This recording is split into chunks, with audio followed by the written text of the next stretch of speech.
Cinema शौकीन सबका स्वागत करता है। आज हम बात करने वाले हैं स्वाट के बारे में। ये कहानी है एक डेंजरस क्रिमिनल की जो पकड़े जाने के बाद पूरे मीडिया के सामने कहता है कि अगर उसे जेल से कोई भी भगा दे तो वो उसे $10 करोड़ देगा। ये बात हर जगह पे फैल जाती है। अब दुनिया के सारे खतरनाक क्रिमिनल से उसे छुड़ाना चाहते हैं। तब इस आदमी को रोकने की जिम्मेदारी दी जाती है एक स्वाट टीम को। कहानी की शुरुआत होती है और हमारे सामने लॉस एंजलिस का दृश्य आता है। यहाँ पर हम पुलिस वालों को देखते हैं गोलियां चलाते हुए। अभी अभी कुछ गुंडों ने बैंक को लूटने की कोशिश की है। 2 गुंडे हैं बैंक के अंदर जिन लोगों ने सारे हॉस्टेजेस पर बंदूक तान करके रखा है और उनके बाकी साथी हैं बाहर जो पुलिस वालों पर अंधाधुंध गोलियां चला रहे हैं। ये लड़ाई ऐसे ही चलती जाती है।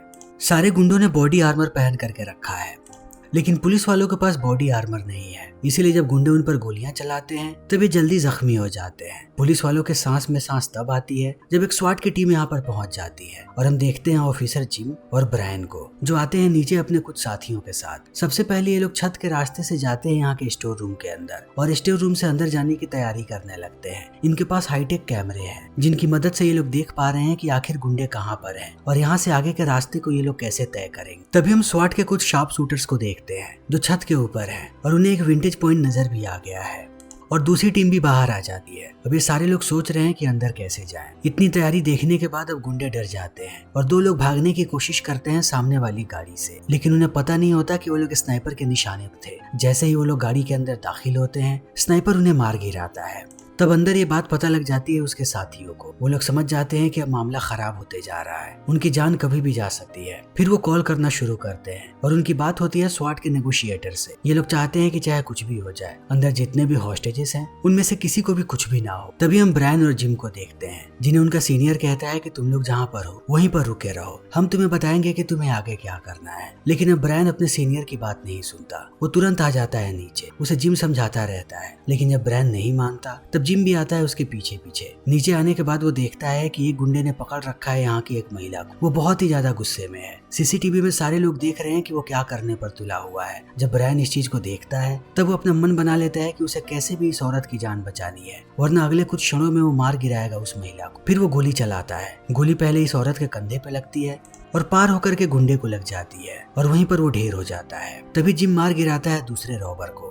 तब धीरे धीरे करके पुलिस वाले अंदर आना शुरू कर देते हैं। जब जिम जाता है उस औरत के पास तो देखता है कि औरत बुरी तरीके से घायल है। वो लोग जल्दी यहाँ पर एम्बुलेंस को बुलाते हैं। ब्रायन भी इस औरत की हालत देखने के बाद बहुत ही ज्यादा गुस्से में है। उसे अफसोस हो रहा है कि उसने पहले इस औरत पर गोली क्यों चलाई। ये बात हर जगह पे फैल जाती है। जैसे ही ये लोग अपने डिपार्टमेंट में वापस आते हैं इनका सीनियर इन्हें बुलाता है जिसका नाम है फुलर। वो कहता है कि आज तुम लोगों ने जो किया है उसकी वजह से तुम दोनों पर मुकदमा भी हो सकता है।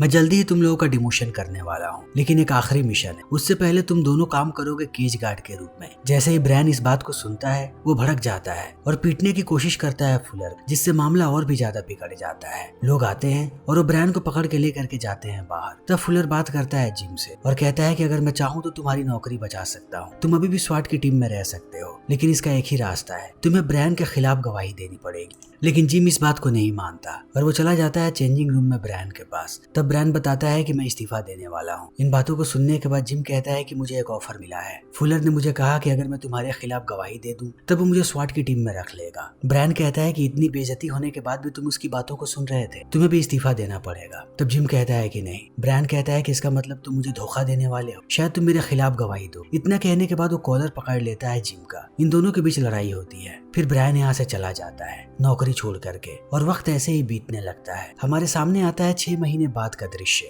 हम जिम को देखते हैं जो अभी भी डिपार्टमेंट में है और अपनी कड़ी ट्रेनिंग कर रहा है। वो ट्रेनिंग करता है और आकर के केज गार्ड की ड्यूटी करने लगता है। इसी बीच उसकी मुलाकात होती है सार्जेंट होंडो से, जो अपनी बंदूक देता है जिम को और कहता है कि इसे मॉडिफाई करके दिखाओ। तब जिम उसे चुटकियों में मॉडिफाई कर देता है। इस चीज को देखने के बाद होंडो बहुत खुश होता है। वो समझ जाता है कि जिम नहीं बना है केज गार्ड की ड्यूटी के लिए, वो बड़े मिशन में काम आ सकता है। तब होंडो जाता है सीनियर के पास और उससे बात करता है। कहता है कि क्या तुम आर्टिकल पढ़ रहे हो अखबार में आजकल क्या आ रहा है? हर जगह LAPD की बदनामी हो रही है, मीडिया वाले हमारे पीछे लगे हुए हैं। मुझे समझ में नहीं आ रहा कि आखिर आखिर हमारा डिपार्टमेंट क्या कर रहा है। फिर इनके बीच बहस छिड़ जाती है। ये ऑफिसर होंडो से कहता है कि तुम्हें अपनी स्वाट की टीम में से कुछ लोगों को हटाना पड़ेगा, वो बिल्कुल भी काम के नहीं। तब होंडो मान जाता है और कहता है कि मैं उन्हें हटा तो दूंगा, लेकिन उसके बाद मैं ऐसे लोगों को रिक्रूट करूंगा जिन्हें मैं जानता हूँ, वो सारा का सारा डिसीजन मेरा होगा। तब ये ऑफिसर भी मान जाता है। वहीं दूसरी तरफ हम देखते हैं जिम को, जो काम करने के बाद वापस जाता है अपने घर। तब उसे पता लगता है कि उसकी गर्लफ्रेंड उसे छोड़ करके जा रही है। अब उसे भी पता लग गया है कि जिम का डिमोशन हो गया, इसीलिए वो उसे छोड़ रही है। जाते समय वो उसे किस करने की कोशिश करती है, लेकिन अब जिम बिल्कुल भी उसमें इंटरेस्टेड नहीं है। कहता है कि तुम यहाँ से जा सकते। तब वो लड़की निकल जाती है और अगले दिन जिम वापस आ जाता है काम पर। काम पर आने के बाद वो अपने साथी को बता रहा होता है कि उसने एक नई डिवाइस बनाई। यह हथियार इतना स्ट्रॉन्ग है कि वो किसी भी दीवार को आर पार कर सकता है और बड़ी से बड़ी चीज को भी काट सकता है।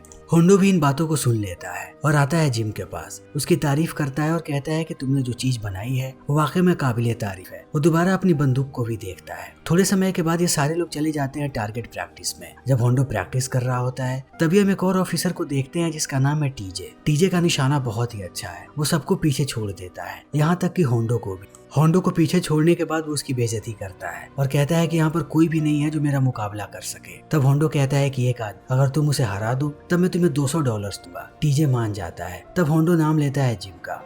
टीजे और जिम के बीच मुकाबला शुरू हो जाता है। इन दोनों का निशाना कमाल का है, लेकिन जिम जीत जाता है क्योंकि उसका निशाना सबसे बेहतर है। इस चीज को देखने के बाद सारे लोग आश्चर्यचकित रह जाते हैं। सिर्फ होंडो शांत होता है क्योंकि उसे पहले से पता था कि जिम बहुत ही काबिल है। तभी दूसरी तरफ हम एलेक्स नाम के आदमी को देखते हैं जो एक फ्रेंच गैंगस्टर है। वो जैसे ही LAPD में लैंड करता है, एयरपोर्ट पर ही सिक्योरिटी वाले उसे पकड़ लेते हैं क्योंकि उसके पास एक चाकू है। मगर एलेक्स बहाना बनाता है और आ जाता है बाहर। बाहर आते ही उसके लोग उसे पिक करते हैं। तभी रात में एलेक्स जाता है एक रेस्टोरेंट में। तब हमें पता लगता है कि एलेक्स यहाँ पर अपने अंकल से मिलने आया है। आज उसका बर्थडे है, इसीलिए वो सरप्राइज देने आया है। जब एलेक्स के अंकल उसे देखते हैं तो बहुत खुश होते हैं। ये सारे लोग बैठ करके टेबल पर डिनर करने लगते हैं। तब एलेक्स अपना चाकू निकालता है और बातों ही बातों में कहता है कि हमें पता है कि आप क्या कर रहे हैं। आप हमारे परिवार से दूर रहते हैं और हमारे सारे पैसों को धीरे धीरे करके चुरा रहे हैं, इसीलिए इन सारी चीजों को ठीक करने के लिए मैं यहाँ पर आया हूँ। इतना कहने के बाद वो चाकू से गला काट देता है अपने अंकल का। वो अपने अंकल को मारने के लिए ही चाकू लेकर के आया था ताकि परिवार का बदला पूरा कर सके। अपने अंकल को मारने के बाद वो बाहर निकलता है और उसकी ही गाड़ी में बैठ करके जाने लगता है। थोड़ी दूर जाने के बाद उसे एहसास होता है कि कुछ पुलिस वाले उसका पीछा कर रहे हैं और थोड़ी देर के बाद पुलिस वाले उसकी गाड़ी को रुकवा भी देते हैं और एलेक्स को बताते हैं कि ये गाड़ी उसके अंकल के नाम पर रजिस्टर है, जिसके खिलाफ इनके पास अरेस्ट वारंट था। तब एलेक्स इन सबको घूस देने की कोशिश करता है, लेकिन पुलिस वाले उसके चाल में नहीं फंसते और एलेक्स को अरेस्ट कर लिया जाता है। तभी अगले दिन हम होंडो को देखते हैं जो जाता है जिम के पास और कहता है कि मैं चाहता हूँ कि आज का पूरा दिन तुम मेरे साथ काम करो। होंडो जिम को अपने साथ इसलिए रख रहा है ताकि वो जान सके कि जिम में कितना पोटेंशियल है। अगर उसमें पोटेंशियल हुआ तभी वो उसे अपनी टीम में रखेगा, लेकिन वो बाकी लोगों को भी टेस्ट करने वाला है और ये बात वो बता देता है जिम को। सबसे पहले ये लोग जाते हैं डिकी नाम के एक आदमी के पास जो एक सस्पेक्ट का पीछा कर रहा है। ये लोग बहुत देर तक उसके पीछे भागते रहते हैं। अंत में जिम और होंडो पकड़ लेते हैं उस सस्पेक्ट को। तब इन्हें पता लगता है कि डिकी को अकेला ही काम करना पसंद है। वो इनके ऊपर ही भड़कने लगता है। होंडो समझ जाता है कि ये उनके टीम के काबिल नहीं है। फिर वो जाते हैं एक दूसरे ऑफिसर के पास। थोड़ी देर जब वो लोग उससे बात करते हैं तब उन्हें एहसास होता है कि इसका माइंडसेट ही अलग है, ये इनकी टीम में कभी भी फिट नहीं हो पाएगा। तब ये लोग दोबारा आगे निकल जाते हैं और पहुंचते हैं क्रिस नाम के एक मेट्रो ऑफिसर के पास। सबका मानना है कि क्रिस में बहुत ही ज्यादा पोटेंशियल है। वो बार बार स्वाट के लिए अप्लाई भी करता है, लेकिन जितने भी लोगों को उसने पकड़ा था उनके बयान को पढ़ने के बाद हमेशा ही इसे रिजेक्ट कर दिया जाता है। तब पूरी सच्चाई पता लगाने के लिए होंडो जाता है क्रिस के पार्टनर के पास और वहां से पहुंचता है क्रिस के पास। तब होंडो को एक और सच्चाई पता लगती है। क्रिस एक लड़की है, उसका पूरा नाम है क्रिस्टीना, लेकिन सारे उसे क्रिस कह के बुलाते हैं। वो ज्यादातर लड़कों की धुलाई करती है इसी। क्रिस्टीना का मानना है कि अब तक उसे स्वाट टीम में इसीलिए नहीं लिया गया क्योंकि वो लड़की है और जितने भी लोगों को उसने पकड़ा था और उसके खिलाफ जितने भी लोगों ने गवाही दी है वो सारे के सारे मेल हैं। उन्हें ये बात अभी तक नहीं पची कि एक लड़की ने उनकी धुलाई की और इसी कारण की वजह से अभी तक वो स्वाट की टीम में नहीं है। इन बातों को सुनने के बाद होंडो प्रभावित होता है और रख लेता है क्रिस को अपनी टीम में। तब ये लोग पहुंच जाते हैं वापस अपने डिपार्टमेंट और होंडो बात करना शुरू करता है जिम से। अब एक आखिरी जगह बची हुई है। जिम चाहता है कि वो उस जगह पे फिट आ जाए। होंडो उससे बहुत सारे सवाल पूछता है और कहता है कि क्या तुमने ब्रांड को धोखा दिया था? जिम कहता है कि नहीं, अगर मैंने उसे धोखा दिया होता तो आज मैं स्वाट में होता। मुझे फुलर ने ऑफर तो दिया था लेकिन मैंने रिजेक्ट कर दिया। इन बातों को सुनने के बाद होंडो उसे आखिरी जगह दे देता है। जैसे ही फुलर को ये बात पता लगती है वो होंडो को कहता है कि तुम गलत कर रहे हो, तुम्हारी पूरी टीम ठीक है लेकिन उसमें बस 2 ही लोग गलत है, वो है क्रिस और जिम। लेकिन होंडो अपनी बातों से नहीं मुकरता। कहता है कि मैंने अपनी टीम को तैयार कर लिया है, मैं अब उन्हें नहीं हटा सकता। तब फुलर गुस्सा हो जाता है और कहता है कि अगर तुम्हारी यही मर्जी है तब तुम लोगों को एक आखिरी टेस्ट देना पड़ेगा। जितने भी लोगों को तुम लोगों ने इंक्लूड किया है हम उनका टेस्ट लेंगे अपने बाकी सिपाहियों के साथ। अगर वो लोग टेस्ट में फेल हुए तब उन सबको तो हटाया ही जाएगा, उसके साथ साथ तुम्हें भी बर्खास्त कर दिया जाएगा। लेकिन होंडो को पूरा भरोसा है अपने सिपाही पर। वो कहता है कि तुम्हें जो टेस्ट लेना है ले लो, मेरे सिपाही पास जरूर होंगे। फुलर जल्दी ही टेस्ट ऑर्गेनाइज करवा देता है। रोज ही इनका टेस्ट होता है। सब एक दूसरे के बारे में जानने लगते हैं कि आखिर कौन कौन है यहाँ पर। इसी बीच हमें पता लगता है माइकल नाम के आदमी के बारे में। जिम की एक्स गर्लफ्रेंड माइकल की बहन थी, इसीलिए माइकल को गुस्सा है जिम पे। वो बार बार उस पर कमेंट करते रहता है। एक दिन जिम को गुस्सा आता है और ये दोनों लड़ने लगते हैं, लेकिन बाकी सारे लोग इन्हें अलग करते हैं और दोबारा से इनका टेस्ट शुरू हो जाता है। इन्हें अलग अलग सिनारियोज दिए जाते हैं और अलग अलग सिचुएशंस, और पता लगाया जाता है कि कौन से सिचुएशन में ये लोग कैसे रिएक्ट करेंगे। हर रोज इन्हें नए नए टास्क मिलते रहते हैं। ये सारे लोग बहुत ही अच्छे से परफॉर्म करते हैं। तब एक दिन इनकी होती है शार्प शूटिंग की ट्रेनिंग। तब होंडो के सारे सिपाही बहुत ही बढ़िया परफॉर्म करते हैं। होंडो अपने सिपाहियों को लेकर के बहुत कॉन्फिडेंट है। इन्हें एक के बाद एक हॉस्टेज वाले सिचुएशन भी दिए जाते हैं कि हॉस्टेजेस को कैसे रेस्क्यू करना है। अब देखते ही देखते इनकी अब ट्रेनिंग खत्म होने वाली है। तभी इन्हें सिचुएशन मिलता है एक हाईजैक प्लेन का। प्लेन के अंदर कुछ पुलिस वाले हैं जो आतंकवादियों की तरह रिएक्ट करेंगे। उनके पास नकली बंदूकें हैं। वहीं दूसरी तरफ इन्हें अंदर जाना है और सबको पकड़ करके अंदर के सारे हॉस्टेजेस को बचाना है। तब होंडो इनके सामने लाता है उस प्लेन का ब्लूप्रिंट। जिम जैसे ही ब्लूप्रिंट को देखता है उसे एक रास्ता नजर आ जाता है जाने, जहाँ से खाने की सप्लाई जाती है प्लेन के अंदर। लेकिन ये रास्ता बहुत ही तंग है। इस रास्ते से इनकी टीम का सिर्फ एक ही मेंबर जा सकता है और वो है क्रिस्टीना। फिर ये लोग अपनी गाड़ी को लेकर के जाते हैं प्लेन के नीचे ताकि क्रिस्टीना को अंदर भेज सके, और बाकी लोग दूसरी तरफ से अंदर जाने की कोशिश करने लगते हैं। वो जाते हैं एक हैच के पास। तब वो देखते हैं कि हैच के ऊपर उन लोगों ने बॉम्ब लगा करके रखा है। तब बड़े ही चालाकी के साथ ये लोग ट्रैप को हटा देते हैं। वहीं दूसरी तरफ से क्रिस्टीना भी अंदर आ जाती है। ये लोग एक एक करके सबको मारने लगते हैं और किसी भी हॉस्टेज को कुछ नहीं होता। जितने भी लोगों ने उन्हें बंधक बना करके रखा था ये सबको अपनी नकली गोलियों से मारते हैं और टीजे को एक नकली गोली लगती है। अगर ये असली मिशन होता तब टीजे कहीं जिंदा नहीं बचता। होंडो इस परफॉर्मेंस को देखने के बाद बहुत ही ज्यादा खुश है। उसके टीम मेंबर्स ने ना इस टेस्ट को जीता है बल्कि एक नया बेंचमार्क सेट कर दिया है सबसे कम समय में हाईजैक को रोकने का।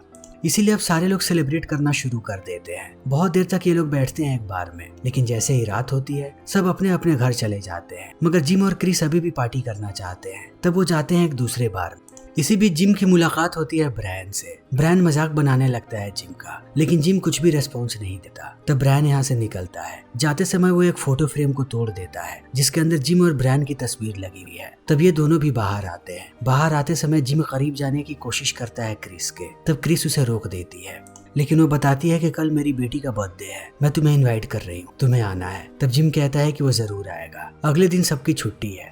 सब अपने परिवार और अपने दोस्तों के साथ समय बिता रहे होते हैं और जिम होता है क्रिस के घर पे उसकी बेटी के बर्थडे के लिए। जल्दी ही वो सारे बच्चों का फेवरेट बन जाता है। इसी बीच हम एलेक्स को देखते हैं अपने वकील के साथ, जो उसे कहती है कि उसे निकालना बहुत ही मुश्किल है, शायद उसे जेल में कुछ समय के लिए रहना पड़ेगा। तब एलेक्स गुस्सा हो जाता है। जल्दी ही एलेक्स को एक जेल से दूसरी जेल में ट्रांसफर किया जाने वाला है। तभी हम होंडो की टीम के सारे मेंबर्स को देखते हैं। उनके फोन पर एक इमरजेंसी मैसेज आता है कि एक आदमी ने एक बूढ़े आदमी को बंधक बना करके रखा है। तब ये सारे लोग उस जगह पे पहुंच जाते हैं। वहां जाने के बाद इन्हें पता लगता है कि जिस आदमी ने बूढ़े आदमी को बंधक बनाया है उसने सारे के सारे दरवाजों पर बॉम्ब लगा करके रखा है और एक खिड़की से उसने शॉटगन बाहर निकाला है। अगर कोई भी करीब आएगा तो वो उसे शूट कर देगा। ये मिशन मिला है होंडो की टीम को। इन सारी चीजों को देखने के बाद जिम कहता है कि जो मैंने डिवाइस बनाई थी वो हमारे काम आएगी। ये लोग उस डिवाइस को निकालते हैं और बीच के दीवार को तोड़ देते हैं और पकड़ लेते हैं उस क्रिमिनल। वहीं दूसरी तरफ हम देखते हैं एक पुलिस वाले को जिसके पास एक मेल आता है और उसके थ्रू उसे पता लग जाता है कि आखिर एलेक्स है कौन, वो कितना बड़ा गैंगस्टर है। ये बात हर जगह फैल जाती। जैसे ही डिपार्टमेंट को ये बात पता लगती है वो समझ जाते हैं कि एलेक्स को छुड़ाने के लिए गुंडे जरूर आएंगे। तब वो काम दे देते हैं होंडो की टीम को कि वो एलेक्स के ट्रांसफर पर ध्यान रखें। होंडो भी अपनी टीम को लेकर के निकल जाता है। तभी हम एलेक्स को देखते हैं। जब वो वैन के अंदर होता है तब इन पर हमला हो जाता है। एक एक करके यहाँ के सारे गार्ड्स को मार दिया जाता है और अंत में एलेक्स आजाद हो जाता है। उसे जो लोग छुड़ाने आए हैं वो पुलिस वालों के वेश में आए हैं जल्दी ही होंडो को इस बात का एहसास हो जाता है। तब यहाँ पर चारों तरफ से गोलियां चलने लगती हैं, लेकिन अंत में होंडो की टीम मार गिराती है सारे और वो लोग एलेक्स को पकड़ लेते हैं। सारी जगह पर अब यही बातें चल रही है कि एलेक्स पर कितने सारे चार्जेस लगे हैं। उसने बहुत सारे देशों में घुसपैठ की है और हर तरीके के क्राइम्स भी किए हैं उसने। उसे अब लंबे समय के लिए जेल जाना पड़ेगा। सारे लोग जब उसे लेकर के जा रहे होते हैं तभी एलेक्स देखता है मीडिया वालों को। वो उनके कैमरे के सामने जाता है और कहता है कि जो भी मुझे जेल से छुड़ाएगा मैं उसे $10 करोड़ का इनाम दूंगा। मीडिया वाले हर जगह इस खबर को ब्रॉडकास्ट करने लगते हैं और वो इस बात को भी बताते हैं कि बहुत सारे पैसे हैं एलेक्स के पास। $10 करोड़ उसके लिए कुछ भी नहीं है। लॉस एंजलिस के सारे क्रिमिनल्स को ये बात पता लग जाती है। अब सब लोग तैयार हैं कि वो कैसे भी एलेक्स को छुड़ाएं। डिपार्टमेंट को भी ये बात पता लग जाती है कि बहुत ही बड़ा कियोस होने वाला है। वो होंडो की टीम को कहते हैं कि जल्दी अपनी टीम को तैयार करो, हम इसे एयरलिफ्ट करने वाले हैं। हेलीकॉप्टर के द्वारा हम इसे भेजेंगे जेल। सारे लोग लेकर के जाते हैं एलेक्स को छत पर। जैसे ही हेलीकॉप्टर उसे करने आता है हम एक स्नाइपर को देखते हैं जो हेलीकॉप्टर के इंजन पे शूट कर देता है, जिससे हेलीकॉप्टर नीचे आता है और क्रैश हो जाता है। तब होंडो एलेक्स को लेकर के आने लगता है नीचे अपनी सारी टीम के साथ। वो लोग उसे गाड़ी में बैठाते हैं और शहर के बीचों बीच से लेकर के जाने लगते हैं। चारों तरफ लोग फैले हुए हैं। जब ये लोग शहर के बीचों बीच होते हैं तभी एक होमलेस आदमी को देखते हैं जो रास्ते पर चल रहा है। तब इनकी गाड़ी स्लो हो जाती है। होमलेस आदमी जैसे ही गाड़ी को करीब आते हुए देखता है वो अपनी बंदूक निकालता है। तब हमें पता लगता है कि ये आदमी भी एक क्रिमिनल है और अंधाधुंध गोलियां चलाने लगता है। इसी बीच एक ट्रक भी आ जाती है जिसके अंदर से बहुत सारे क्रिमिनल्स आते हैं और ये सारे लोग अंधाधुंध गोलियां चला रहे हैं होंडो की टीम और एलएपीडी पर। इस लड़ाई में बहुत सारे पुलिस वालों की जान जाती है।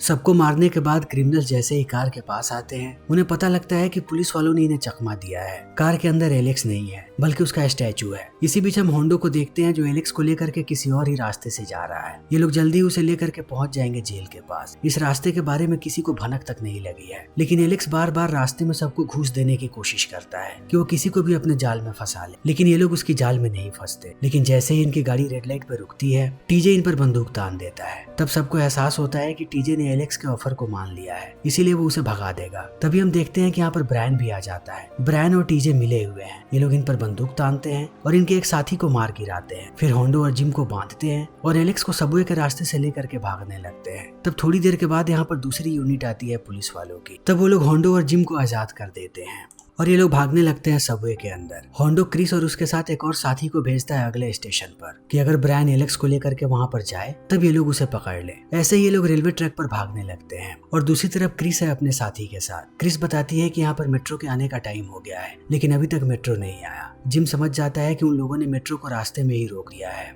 तब ये लोग और भी तेजी से भागने लगते हैं और रास्ते में इन्हें मेट्रो दिख भी जाता है। जैसे ही ये लोग अंदर जाते हैं इन्हें पता लगता है कि वो लोग टनल के रास्ते भागे हैं। तब ये लोग भी टनल में कूद जाते हैं। अंदर जाते ही इनका कनेक्शन कट जाता है। अब डिपार्टमेंट से इनका कोई भी कनेक्शन नहीं। तभी हम फुलर को देखते हैं। फुलर को जैसे ही पता लगता है कि टीजे ने गद्दारी की है उसे अब पूरे के पूरे डिपार्टमेंट पर शक होने लगता है कि शायद पूरा का पूरा डिपार्टमेंट मिला हुआ है एलेक्स के साथ।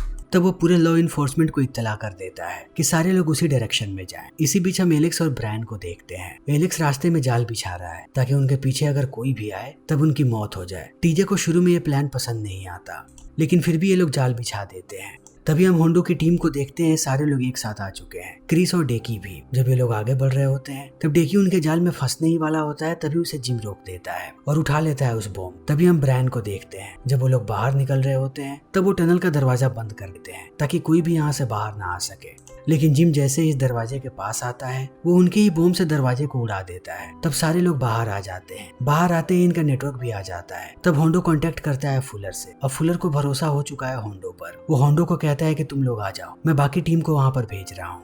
लेकिन होंडो फुलर की बात नहीं सुनता। वो लोग एक गाड़ी लेते हैं और आगे बढ़ने लगते हैं ताकि एयरपोर्ट की तरफ जा सके। इसी बीच क्रिस देखती है कि एक प्राइवेट जेट इधर ही आ रहा है। इन चीजों को देखने के बाद जिम कहता है कि वो लोग एयरपोर्ट नहीं जा रहे हैं। इस प्राइवेट जेट से ही वो लोग यहाँ से भागे। प्राइवेट जेट यहाँ पर सिर्फ एक ही जगह पे लैंड हो सकता है और वो है आगे का पुल। तब ये लोग जाते हैं पुल पर। उस जेट का पायलट मिला हुआ है ब्रायन के साथ और जेट के मालिक को पता भी नहीं है कि वो लोग कहाँ पर लैंडिंग कर रहे हैं। वो इमरजेंसी लैंडिंग कर देता है ब्रिज के ऊपर। तब ब्रायन जाता है अंदर और जो जेट के मालिक है वो उन्हें ही बंधक बना लेता है। तब तक एलेक्स अब अंदर आ चुका है।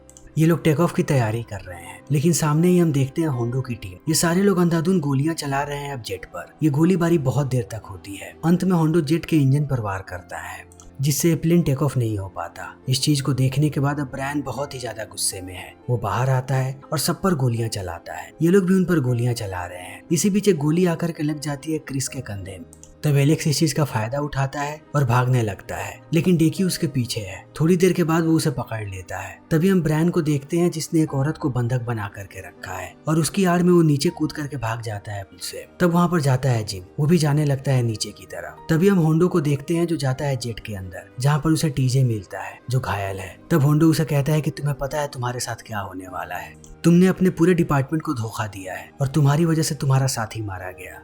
इन बातों को सुनने के बाद टीजे अपने आप को गोली मार लेता है। तभी हम जिम को देखते हैं, वो भी पुल से नीचे कूद जाता है। नीचे रेलवे ट्रैक है। जिम को पता नहीं कि ब्रायन कहाँ पे है, वो ऐसे ही भागते रहता है। तभी ब्रायन उसके सामने आता है और उसके हाथ पे स्टैब कर देता है। जिम जब तक अपने आप को संभालता तब तक वो दोबारा भाग जाता है, लेकिन जिम इतनी आसानी से उसका पीछा नहीं छोड़ने वाला। वो ऐसे ही भागता है और एक वक्त के बाद पकड़ लेता है। तब इन दोनों के बीच बहुत देर तक लड़ाई हुई है। जिम देखता है कि सामने से एक ट्रेन आ रही है। जैसे ही वो ट्रेन नजदीक आती है, जिम एक किक मारता है ब्रायन को और ब्रायन चला जाता है रेलवे ट्रैक पे। तब उसके ऊपर से ट्रेन निकल जाती है और ब्रायन की मृत्यु हो जाती है। तब जिम वापस आता है अपने बाकी साथियों के पास। यहाँ पर फुलर भी आ चुका है। वो सबको बधाई देता है कि इनका काम काबिले तारीफ है, इन्होंने सबको गलत प्रूफ कर दिया, इनकी टीम कमाल है। लेकिन उन्हें ये भी कहता है कि अभी भी तुम लोगों का काम खत्म नहीं हुआ, एलेक्स को जेल लेकर के जाना है तुम लोगों को। तब होंडो अपनी टीम को एकत्रित करता है और एलेक्स को ये लोग जेल में छोड़ करके आते हैं सही सलामत। अब इनके रास्ते में कोई भी नहीं आता, लेकिन वापस आते समय इन्हें पता लगता है कि एक और रॉबरी हो रही है शहर में। इनका शिफ्ट खत्म हो चुका है, अगर ये चाहें तो ये लोग घर भी जा सकते हैं। लेकिन होंडो की टीम कहती है कि ये लोग एक और काम तो कर ही सकते हैं। फिर ये लोग निकल पड़ते हैं रॉबरी वाली जगह पे और इसी के साथ ये फिल्म यहीं पर खत्म हो जाती है। तो दोस्तों, हमारी आज की ये वीडियो यहीं पर खत्म हुई है। अगर आपको हमारी ये वीडियो पसंद आई हो